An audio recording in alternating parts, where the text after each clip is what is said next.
Hola hermanos, ¿cómo están? Dios les bendiga en este día. Qué bueno que continúan con su discipulado. Y vamos a continuar con nuestra materia de este trimestre que estamos llevando, el libro de los Salmos. Esta es la clase número 5. Ya tan rápido estamos a la clase número 5. Y ya vamos a llegar ahora que ya terminamos esto y terminamos la clase número 6, van a enviar su primer resumen. Su primer resumen lo van a enviar en la clase número 7, ¿ok? En la clase número 7 van a tener el tiempo de lo que duran las clases, que en este caso es sábado, domingo y lunes, para que puedan enviar su resumen de la clase 1 a la clase 6. Nuevamente les repito otra vez, ¿ok? Para que no quede dudas. No quiero que me digan, que casi me tomaron dictado. No, no, no. Sino más bien es que yo quiero saber qué es lo que más les impactó de lo que han estado estudiando. ¿Okay? Yo quiero saber que si están aprendiendo también, ¿verdad? Y obviamente también en sus resúmenes, si quieren poner sus dudas, pues bueno, ahí pueden ponerlas, ¿ok? Entonces, vamos a comenzar nuestra clase del día de hoy porque tengo algunas informaciones que darles y siento que va a llevar un poco de tiempo. Entonces, pues vamos a comenzar, ¿verdad? Vamos a orar. Padre, te doy gracias por este día, gracias por tu palabra y gracias, oh Dios, por permitirnos eh, tener este tiempo y que mis hermanos pongas ese querer y ese hacer de que, pues sí, parece sencillo nada más sentarse y le prendo y paso y pongo a reproducir un video. Parece sencillo, Señor, pero si fuese sencillo, bueno, no toda la iglesia lo hace. Y Padre Santo, ayúdanos a que nosotros permanezcamos fieles, no al pastor, no a lo que yo creo, sino más bien a lo que tú nos has llamado a hacer, que tú nos has llamado a ser discípulos. Esa es una obligación. ¿Cuál es la obligación? Conocerte, conocerte, Señor. Gracias. Te lo pedimos en nombre de Jesús. Amén. Mira, hermano, entonces vamos a pasar el tema del día de hoy. El tema del día de hoy que vamos a estar mirando es los instrumentos musicales en los salmos. Eh, Hay mucha, a veces mucha disputa.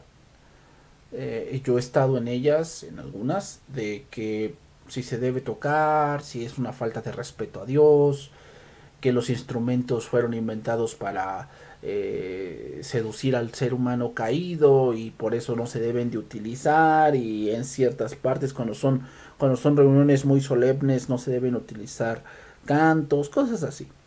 Entonces, no vamos a ver qué opina fulano, qué opina sutano, que eso es lo peor que podríamos hacer.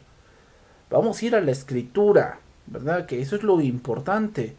Porque muchos se jactan de ser bíblicos, pero tienen más de una persona y citan más a una persona que a Dios mismo. Entonces vamos a comenzar aquí, ¿ok? Entonces, ¿qué podemos decir de los instrumentos musicales en los salmos? Bueno, en el culto de adoración pública, en el templo, el canto de los salmos era acompañado por lo que podríamos llamar una orquesta completa. Es decir, los instrumentos en el libro de los salmos, hermanos, se comprendían de varios tipos. Y esto formaba una orquesta que ya son varios instrumentos que están en una sola armonía. Cuando llevaron el arca a Jerusalén, la orquesta de David incluía 3 músicos que tocaban el címbalo y 14 que tocaban instrumentos de cuerdas. Lo podemos ver en el siguiente pasaje. Primer libro de Crónicas, capítulo 15, verso 19. Entonces voy a poner aquí mi marcador para que resaltemos cosas importantes, ¿verdad? Como lo hemos estado haciendo. Entonces, a ver, este está mejor. Ahí está. ¿Ok? Entonces, veamos aquí. Los 3 cantores son estos: Gemán, Asaf y Etán. Esos son los 3 cantores. Aquí dice que eran cantores, o sea, eran los directores. Y dice aquí sonaban címbalos de bronce, címbalos de bronce. Estos versículos parece que están allí por algo, pero que no están allí por nada, que no dicen nada, pero están allí por algo, ¿verdad? Y si los dice la escritura es que Dios no está en desacuerdo en que tengamos instrumentos, ¿ok? Dios no está en desacuerdo. Sin embargo, tenemos que estar centrados, hermanos. Más que nada en las cosas que son de la iglesia, que son para pues, el servicio, ¿verdad? De Dios o hacia Dios. Debemos de tener, debemos estar conscientes por qué lo hacemos. O sea, muchas veces decimos, bueno, vamos a darle a Dios lo mejor. Bueno, ok, sí, yo no estoy en desacuerdo con eso, que Dios le demos lo mejor. ¿Qué es lo mejor? Bueno, que le compremos una guitarra de unos 100,000 pesos. Y si nadie sabe tocar la guitarra, ¿de qué va a servir? Eso es lo que me refiero, hermanos. Lo mejor no siempre es lo más caro. Lo mejor no es siempre lo más caro. Lo mejor puede ser algo que sea modesto, pero que se utilice al 100%. Eso es lo que debe de ser lo mejor. Entonces, muchas veces nosotros podemos dar hacia afuera una visualización o una vista muy fuerte y grandiosa, pero lo que debemos entender conforme a lo que va en la Biblia o conforme a lo que va a la iglesia es que no es que te impresionemos al hombre, hay que agradar a Dios y a Dios no lo vamos a agradar con cosas de mucho valor monetario. A Dios lo vamos a agradar cuando cumplimos su palabra. Entonces aquí vemos también salterios, salterios sobre alamot, que era esto, ya sabemos, lo vimos la semana pasada. Alamot era un tipo de ritmo que se llevaba en esta parte, ¿ok? Ahí tenemos a Matatías, Elifeleu, Micnías, Obededón, Jehiel y Asasías tenían arpas. Aquí vemos otro instrumento. Arpas afinadas, ¿verdad? En la octava para dirigir. Entonces ahí vemos cómo el número total de músicos en el templo de David eran más o menos 4,000. Lo vemos en este siguiente versículo. Dice ahí 4,000 porteros y 4,000, fíjate, y 4,000 para alabar a Dios, a Jehová, a Jehová. Entonces, termino que aquí vamos, dice con los instrumentos que he hecho para tributar alabanza. O sea, vemos que habían instrumentos que David mismo ideó. ¿Para qué? Aquí está, tributar alabanzas. Entonces, ¿para qué vamos a comprar un instrumento si es que estamos pensando comprar un instrumento en la congregación? Pues este debe ser el punto. El punto debe ser tributar alabanzas. Entonces, no estamos hablando de que debe ser un instrumento de mucho valor monetario. No necesariamente. No necesariamente. O sea, podemos muchas veces confundir esa parte de que no, para Dios lo mejor. Bueno, lo mejor no siempre es lo más caro, ni lo más fino. Debemos entender esa parte, hermanos. Cuando David quiso hacer un templo, Dios le dijo que él jamás había dicho eso. Él jamás había pedido un templo o una casa llena de lujos. Dios jamás lo había pedido. ¿Por qué? Porque sabemos que el punto del tabernáculo, el tabernáculo no era por fuera hermoso, hermanos, ¿eh? El tabernáculo por fuera no es hermoso. ¿Por qué se nos hace hermoso el tabernáculo? ¿Por qué se nos hace hermoso a nosotros el tabernáculo? Por lo que significa, por el aprendizaje espiritual, teológico y de Cristo que tiene el tabernáculo. Pero si lo podemos imaginar, el tabernáculo no era algo hermoso con oro y plata, y o sea, algunas cosas tenían oro y plata, pero generalmente, fíjate, lo que era de oro generalmente estaba dentro del tabernáculo. Entonces, esas cosas de oro no se podían ver a simple vista. Entonces, esa es otra cosa que debemos entender. O sea, ¿qué es lo que importa? ¿El instrumento o la alabanza que tocamos? Pues creo yo que la alabanza que tocamos es lo que importa, pero muchos hoy le están dando el sentido al instrumento, pensando que el instrumento se toca solo, y no.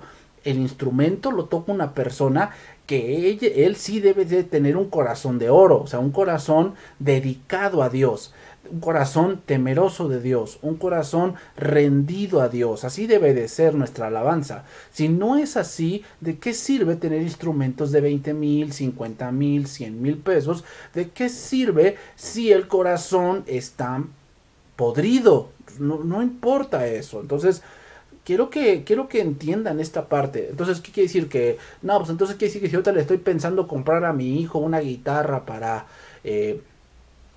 que se una al grupo de alabanza, pues no, pues le compro una del 200, ¿no? No, tampoco. O sea, yo creo que debes comprar algo modesto y algo que esté dentro de tus posibilidades, ¿ok? Algo que esté dentro de tus posibilidades. A lo mejor tú dices, bueno, yo quisiera a mi hijo darle la de 10,000, ¿no? Pero nada más puedo comprar la de 2,000. Pues adelante, pero enséñale a tu hijo, aparte de tocar un instrumento, a tener un corazón rendido hacia Dios, ¿ok? Entonces, esta regla se basa aparentemente en la asignación que hizo David de 24 grupos de 12 músicos cada uno, y esto lo podemos ver en el primer libro de Crónicas, capítulo 25, que lo puse aquí. Aquí vemos como dice este título no inspirado, distribución de músicos y cantores, ¿ok? Entonces se cree que eso que se ve allí, entonces se tomó de este pasaje, ¿ok? O que se vio dentro de esta distribución que David hizo. En la dedicación del templo de Salomón se utilizaron 120 trompetas. Eso lo podemos ver aquí en el segundo libro de Crónicas, capítulo 5, verso 11 al 12. Y cuando los sacerdotes salieron del santuario, porque todos los sacerdotes que se hallaron habían sido santificados, fíjate, habían sido santificados y no guardaban sus turnos, que esos turnos pues los hicieron después. Y los levitas cantores, ¿ya? Los levitas cantores, todos los de Asab, los de Gemán y los de Jedutún, sabemos que esos son los que cantaban, juntamente con sus hijos y sus hermanos, vestidos de lino fino. Si estudiamos este pasaje, hermanos, vamos a sacar muchas cosas que es el lino fino, las acciones justas de los santos, ¿ok? Estaban con címbalos, o sea, con címbalos y salterios y arpas al oriente del altar. Vean dónde están los instrumentos musicales y primero a qué se enfoca. Primero se enfoca a la persona y después se enfoca a los instrumentos. Y ese es el orden que debe llevar. La alabanza debe enfocarse primero a la persona y después a los instrumentos. Y hoy lo que se está haciendo es, primero me enfoco al instrumento, que tengas un instrumento caro, que tengas un instrumento que tal vez tenga mucho valor económico, pero la persona pues no conoce ni de Dios, ¿okay? Y con ellos 120 sacerdotes que tocaban trompetas. Entonces, es importante ver el orden de los pasajes y el ver el orden en cómo aparecen. ¿Por qué? Porque eso nos deja mucha enseñanza con respecto a lo que Dios quiere. Así que esperaríamos un número proporcional de otros instrumentos, desde luego. En este caso, en este pasaje fue una ocasión muy especial, para lo cual se usó un número especialmente grande de músicos. La composición exacta de la orquesta pudo variar dependiendo de la ocasión y del periodo de la historia. Pero parece que las liras, las arpas y los címbalos eran los instrumentos principales de la orquesta del templo. Las trompetas se utilizaban principalmente para tocar fanfarrias entre los cantos. ¿Qué cosa es una fanfarria? Nuevamente lo repito. Las trompetas se usaban principalmente para tocar fanfarrias entre los cantos. ¿Qué cosa es una fanfarria? Una fanfarria es una banda de música formada por instrumentos de metal. había dos tipos de trompetas que después voy a mencionar. Pero había dos tipos de trompeta, una de metal y la otra, vamos a ponerlo así, natural. En ocasiones, una fanfarria, eh, eh, en ocasiones acompañados de percusión y que suele tocar por las calles en las fiestas populares, en ocasiones ceremoniales. Eso lo podemos ver en el siguiente pasaje, y es el siguiente pasaje. Primer libro de Crónicas, capítulo 15, verso 16. Asimismo, dijo David a los principales de los levitas que designasen de sus hermanos a cantores con instrumentos de música, con salterios y arpas y címbalos que resonasen y alzasen la voz con alegría. ¿Te das cuenta? Si aquí hablar de designar, habla de hombres que tengan conocimiento, que tengan buen testimonio y que obviamente tengan conocimiento de tocar un instrumento. No se va a llamar a cualquiera, ni porque haya vacantes, ¿ok? Entonces, es importante ver esto. Vemos otro pasaje, segundo libro de Crónicas, capítulo 5, verso 12. Dice allí, y los levitas cantores, todos los de Asaf, otra vez nuevamente se menciona Asaf, Hernán y los de Jedutún, juntamente con sus hijos y sus hermanos vestidos de lino fino, estaban con címbalos y salterios y arpas al oriente del altar, y con ellos 120 sacerdotes que tocaban trompetas. Cuando sonaban pues las trompetas, y cantaban todos a una para alabar, aquí vemos, alabar y dar gracias a Jehová, a medida que alzaban la voz con trompetas y címbalos y otros instrumentos de música, y alababan a Jehová diciendo, porque Él es bueno, porque para siempre es su misericordia. Entonces la casa se llenó de una nube, la casa de Jehová. Entonces podemos ver aquí que la orquesta corriente consistía probablemente de 12 a 36 instrumentos. La orquesta corriente. Parece que se usaban otros tipos de instrumentos, principalmente fuera de la adoración en el templo, en especial para las ocasiones o para las procesiones festivas. Es decir, algunos pasajes que los que ahorita hemos tocado,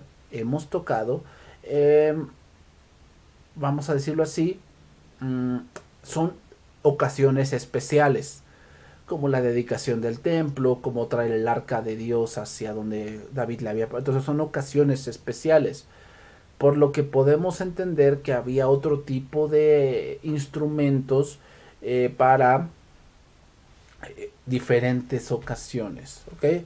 Ahora les presentaré a lo mejor aquí unas imágenes de lo que estamos hablando un poco. Por decir, aquí tenemos una lira, la lira de Madaná,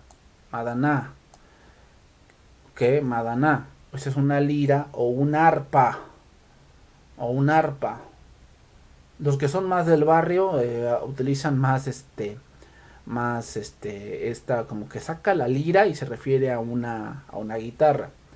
Aquí vemos otra imagen de un músico israelita tocando la lira en Laquis. Esto fue más adelante, ¿ok?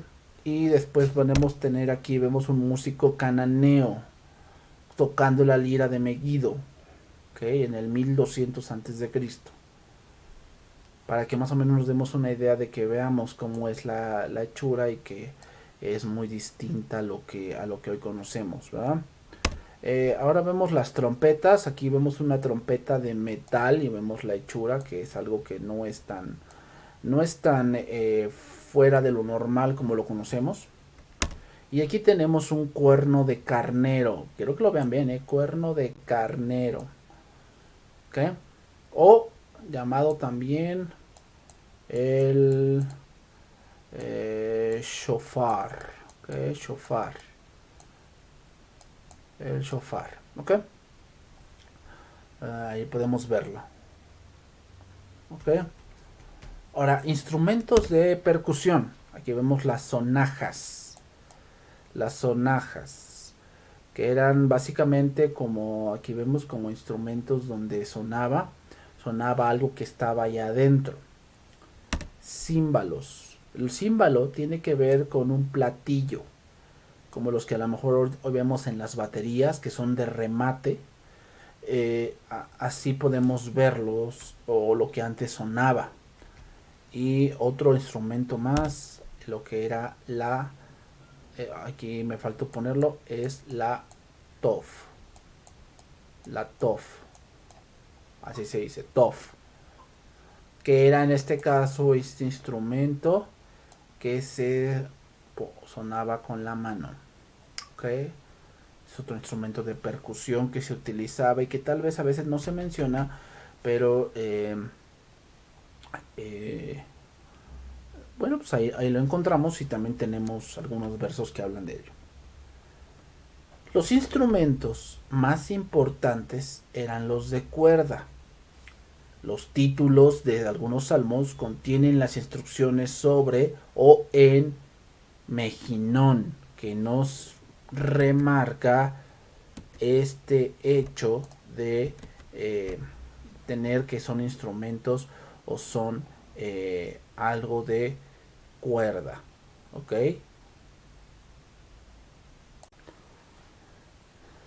Bien. Entonces, los instrumentos más importantes eran los de cuerda, o llamados también la lira. Y como les dije, los títulos de algunos salmos contienen las instrucciones sobre o en mejinón.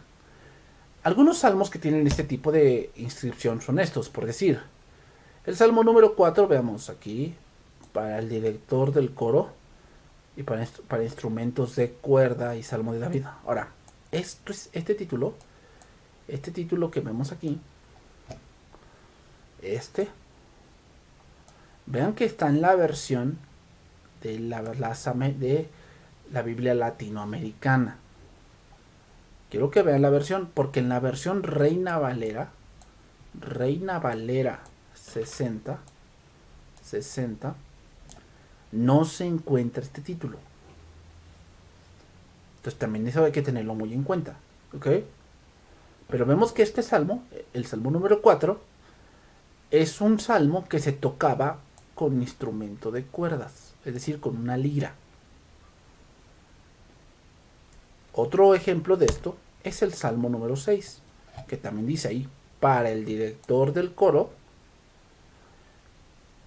fíjate, para el director de coro, esto quiere decir que el director del coro iba a decidir cómo se tocaba este salmo, con instrumento de cuerdas. Y fíjate, había una lira aquí especial, mira, aquí dice lira de 8 cuerdas. Lira de 8 cuerdas, y luego dice es un salmo de David. ¿Ok? Entonces eso es muy importante, igual. ¿Para qué? ¿Para que lo toquemos así? No necesariamente. No necesariamente, pero nuestro objeto de estudio son los salmos. Entonces entender este tipo de detallitos es muy importante. Es un poco de conocimiento que empecemos a entender. Pero otra vez nuevamente, vean en qué versión está. La versión latinoamericana. Ok, o Biblia de las Américas. Biblia de las Américas. Ok. Y así como hay varios salmos. Aquí están. El 54, el 55, el 61, el 67 y el 76. Son salmos que traían esta inscripción para tocarlos de esta manera. ¿Ok? Ok, hermanos. Voy a pasar a otro punto. El quinor. El quinor. Son palabras hebreas. ¿Ok? El quinor o lira, Aquí lo vemos, el quinor o lira era más pequeño que nuestra arpa moderna, aunque similar en algunos aspectos, y como nuestra arpa era de forma angular y tenía una caja de resonancia en la parte inferior. ¿Okay? El instrumento de cuerda que tocaba David era el quinor. ¿Se acuerdan cuando David iba a tocar con Saúl? Este era el instrumento que David utilizaba, el quinor, que se ha traducido tradicionalmente como arpa, pero la traducción lira fue adoptada por la traducción versión internacional en el Salmo 150. El número de cuerdas de la lira variaba entre 3 a 22 cuerdas, pero los números más comunes eran la de 7 y 12 cuerdas. Lo repito nuevamente. El número de cuerdas de la lira variaba de 3 a 22, pero los números más comunes eran de 7 a 12 cuerdas. ¿Ok? De 7 a 12 cuerdas. Entonces vamos a ver algunos versos donde encontramos esta palabra, quinor. El 150 aquí vemos salterio y arpa. Salterio, no salterio. Salterio y arpa. Y aquí vemos arpa y la lira. Que veamos las versiones. Que es la versión internacional. Y aquí vemos la versión Reina Valera. Esto es muy importante. Ahorita lo voy a explicar un poquito más. Vamos a ver otro pasaje. Pero ahorita les voy a poner una imagen. Fíjense. Este es el quinor. Este es el quinor. Quinor. Y este es el arpa. Se parecen, pero veamos que aquí está la caja de resonancia donde salía el sonido, y en este caso el arpa se encuentra aquí. ¿Okay? ¿Qué es lo que pasa con las cuerdas? Bueno, pues lo que pasa es que está la madera, esta madera que vemos aquí, esta madera, al momento de tocar las cuerdas, entonces lo que hace la madera es retumbar y produce un sonido. Se hace este boquete aquí para que salga el sonido con una mayor fidelidad. Ok, pero ese es el quinor y este es el arpa. Veamos que hay una, pues, no mucha diferencia porque ambos son instrumentos de cuerdas, pero sí la diferencia es grande. El quinor se podía tocar con los dedos o con un peltro o púa. Peltro púa se refiere a lo que hoy llamamos una espiga, que es de manera triangular comúnmente, algunos utilizan algún pedazo de plástico, pero se utilizaba eso con el quinor. Veamos otro pasaje de esto. Ahí vemos primer libro de Samuel, capítulo 19, verso 9. Aquí vemos donde les dije de Saúl. Dice, y el espíritu malo de parte de Jehová vino sobre Saúl, y estando sentado en su casa tenía una lanza en su mano, y David estaba tocando. Y ahora, este es Reina Valera. Este es Reina Valera. En la Biblia el oso, que por cierto esta Biblia fue mandada a hacer por un rey. Dice aquí, David estaba tañendo con su mano. Aquí dice que tocaba con su mano. Y tañendo significa lo que decía que tocaba con un peltro. Ahora, tañendo tiene que ver con estar teniendo las cuerdas y estar tocando con la mano algunas o varias. ¿Okay? Aquí vemos la Biblia Kadosh, que es una Biblia casi traducida del hebreo mismo, y bien como lo dice, David estaba tocando el arpa con sus manos. ¿Ok? La traducción griega de quinor es quítara. Este es en hebreo, quinor, y en griego sería así, quítara, así sería, quítara. Ok, aquí lo vemos, quítara, de la cual se deriva la palabra guitarra. De ahí vemos ya eso ya lo entendemos mejor. Dice, aunque la guitarra ha sufrido grandes cambios desde el quinor, Entre los instrumentos de uso común en la actualidad, la guitarra es la que más se asemeja al quinor de David, tanto en la forma como en la función. ¿Ok? Entonces, eso fue el quinor, que lo podemos ir viendo aquí como lo que a veces la Biblia traduce como lira. Vamos a otro, el nebel. El nebel. Probablemente era una versión más grande del quinor. La traducción versión internacional, la nueva traducción internacional, traduce acertadamente nebel como arpa. Lo podemos ver en este pasaje. Aquí vemos alabarle con salterio y arpa, que primero vimos que es primeramente el quinor, que es la lira, y aquí en este caso nebel sería el arpa. Pero vemos aquí en la Biblia de las Américas, arpa y lira. ¿Ok? También hay un nebel. ¿Cuál es la diferencia? Bueno, había un nebel que era el más común, un nebel de 10 cuerdas. Esto lo podemos ver en estos pasajes. Mira, dice ahí versículo de Salmo 92, esta es Reina Valera. Anunciar por la mañana tu misericordia y tu fidelidad cada noche. En el decacordio y en el salterio, en tono suave con el arpa. Pero fíjate cómo lo dice la Biblia, Jerusalén 2001, con el arpa de 10 cuerdas, ¿ya? Con el arpa de 10 cuerdas, eso es decacordio, con el arpa de 10 cuerdas y la lira en este caso es el quinor, acompañados del rasgueo de la cítara. La cítara era otro instrumento. Otro pasaje más. Salmos 144, verso 9. Oh Dios, a ti cantaré cántico nuevo, con salterio, con decacordio. Otra vez esa palabra, decacordio. Aquí en la Biblia otra vez nuevamente, Jerusalén 2001. Tenemos aquí, dice, con un cántico nuevo tañeré para ti el arpa de 10 cuerdas. ¿Ya? De 10 cuerdas. Eso era un decacordio. Entonces aquí voy a puntualizar algo. ¿Cuál es el problema que enfrentamos?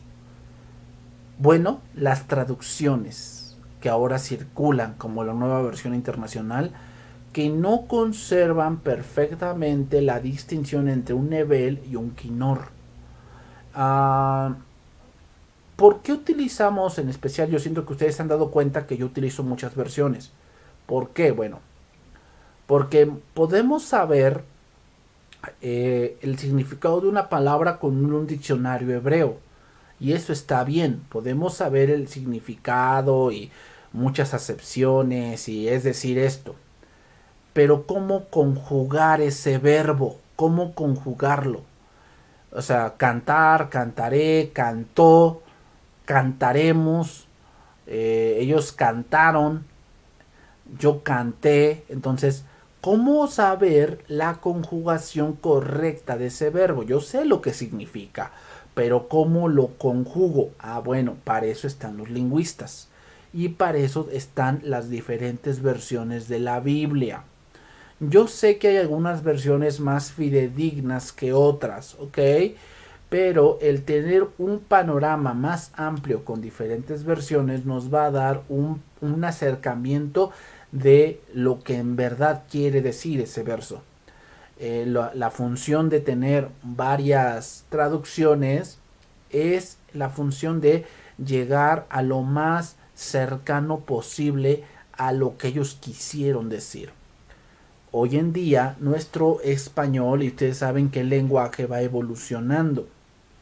Entonces, hoy en día palabras que tal vez significaron una cosa hace 40, 50 años, hoy no significan lo mismo. Entonces es importante que nosotros tengamos eso presente. Entonces, hoy las Biblias como, por decir, la versión internacional o Biblias como lenguaje actual o lenguaje sencillo, nos ayudan un poco a traducir a un lenguaje más contemporáneo.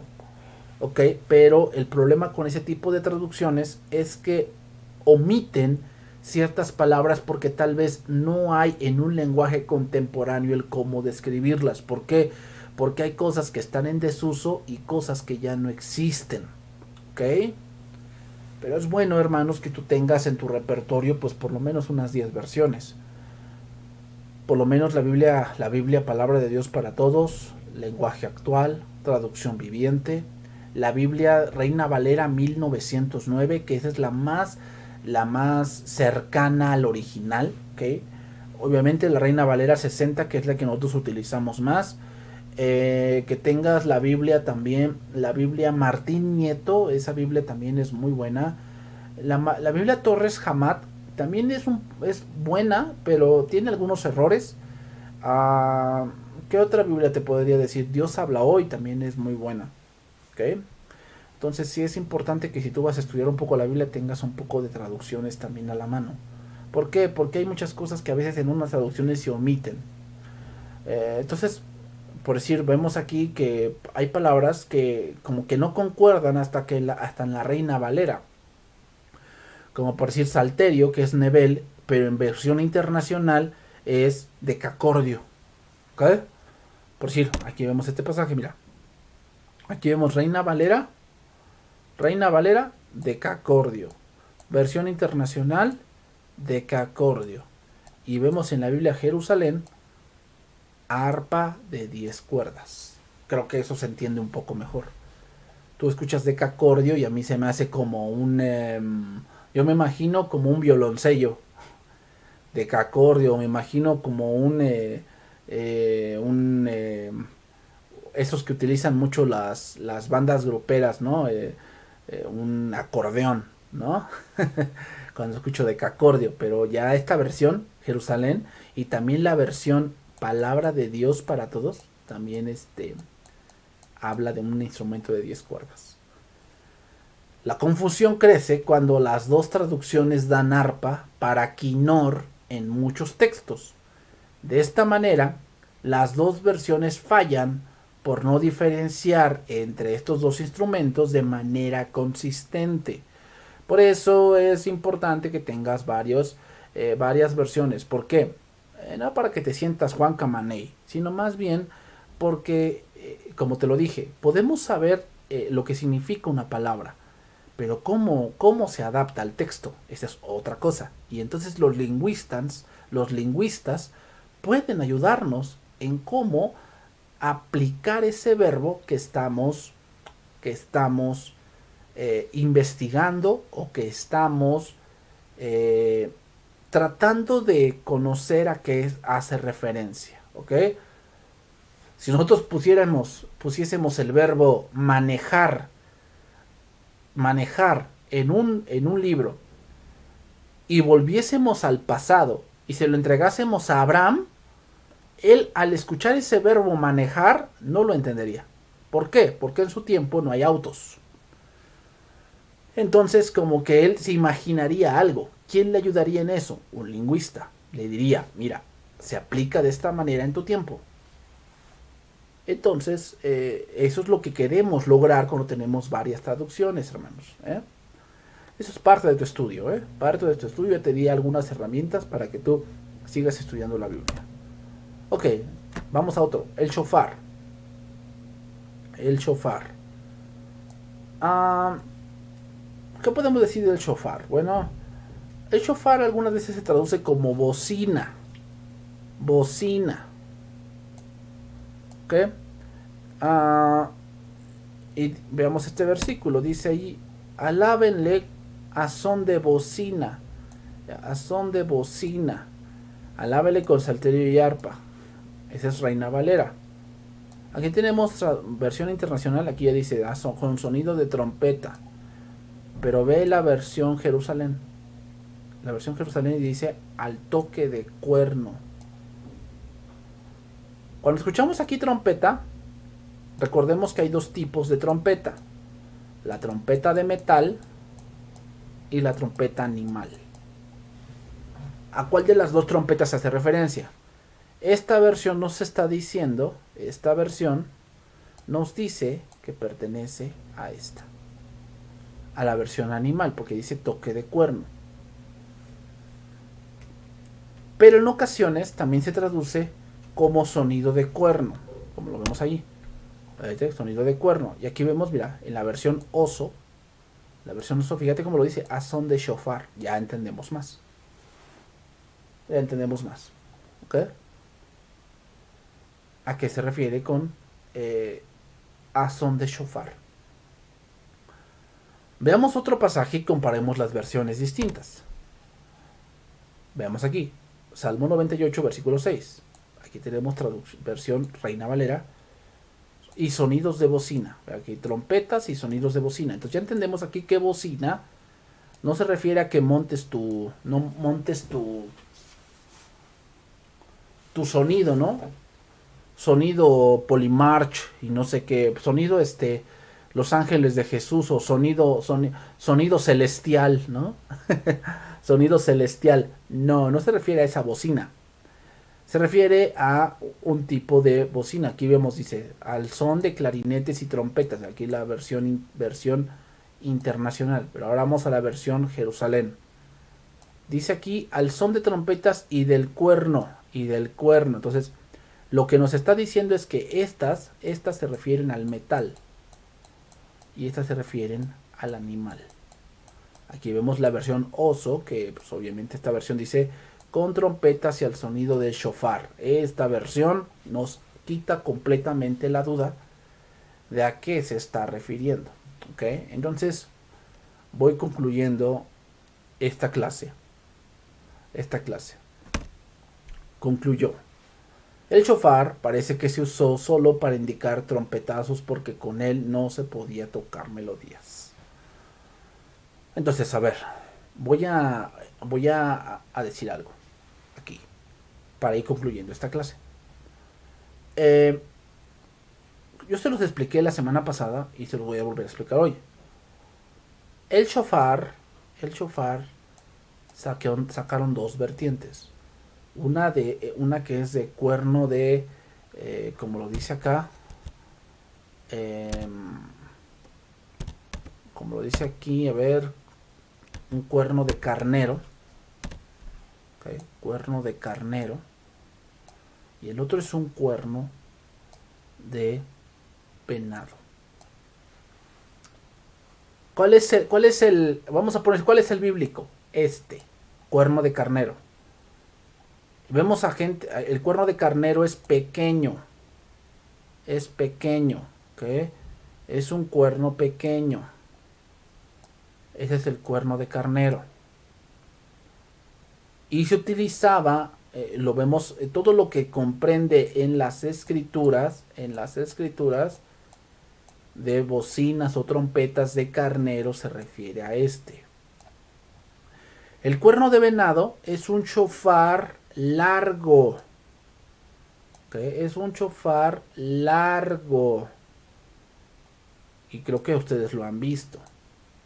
Este shofar largo se adoptó en el tiempo en el que Israel fue dispersado hasta antes que regresaran a Jerusalén. ¿Qué pasaba? Bueno, que como no podían regresar a Jerusalén y no podían tener posesiones ni, en este caso, animales, como antes lo tenían, entonces ellos buscaban adorar a Dios, pero no tenían el acceso a todo lo que la Biblia decía. Entonces los rabinos de ese tiempo dieron permiso que se suplantara por este. Pero este en sí no es un shofar. El shofar es un shofar, es un cuerno de carnero, no un cuerno de venado. Entonces, si tú ves que alguien saca un shofar y lo saca de esos largos, no es un shofar bíblico. O bueno, a ver, voy a volver a hablar de esa manera. Si tú ves a una persona que tiene un shofar largo, y él dice, este es un shofar y adora a Dios, está bien, no hay ningún problema. Pero si vamos a lo estricto, eso no es un shofar de la historia bíblica. Porque bíblico como que me suena así como que ya todo lo que debemos cristianizar y creo que no es correcto. No es un shofar de la historia bíblica. El shofar de la historia bíblica es un cuerno de carnero chico. El shofar es pequeño. Entonces los shofares se adoptaron en el tiempo de la diáspora o en el tiempo de la dispersión. No cuando fue Babilonia, sino mucho después. Cuando vino Roma y entonces destruyó todo con Tito Vespasiano. Ahí se adoptaron esas cosas. Por decir, tanto fue así que no tenían nada, que tenían que sacrificar palominos, pero no tenían palominos porque donde ellos vivían, pues a lo mejor no se daban ese tipo de aves. Entonces lo que los rabinos hicieron fue darles permiso de sacrificar gallinas. De sacrificar gallinas. Porque no había para palominos. Entonces, eso es lo que hicieron en el tiempo de la dispersión, en el tiempo después de que vino Tito Vespasiano. Entonces, el verdadero shofar es una bocina pequeña y se utilizaba para indicar que algo se aproximaba, pero en este caso para Dios.